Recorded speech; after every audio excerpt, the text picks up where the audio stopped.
এই দোয়াটা শিখে নেন, ইনশাআল্লাহ আপনার জীবনের সমস্ত সংকট কেটে যাবে।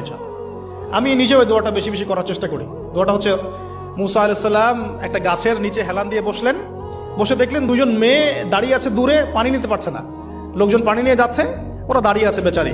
মুসা আলাইহিস সালাম গিয়ে বললেন, কি সমস্যা আপনাদের?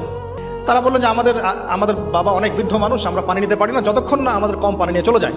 তো মুসা আলাইহিস সালাম একটু বললাম না, ফিজিক্যালি খুব স্ট্রং ছিলেন, থাকে না বডি বিল্ডার, সামনে গিয়ে কথা বলে সরো পানি দিতে দাও, তখন মানুষ একটু মূল্যায়ন করে না। তো মুসা আলাইহিস সালাম এভাবে পানি নিয়ে দিলেন এবং বাছুরদেরকে পানি পান করালেন, করিয়ে গাছের নিচে এসে বসে আছেন।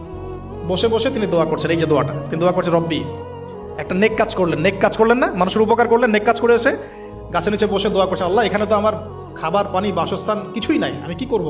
রব্বি ইন্নি লিমা আনজালতা ইলাইয়া মিন খায়রিন ফাকির, রব্বি ইন্নি লিমা আনজালতা ইলাইয়া মিন খায়রিন ফাকির।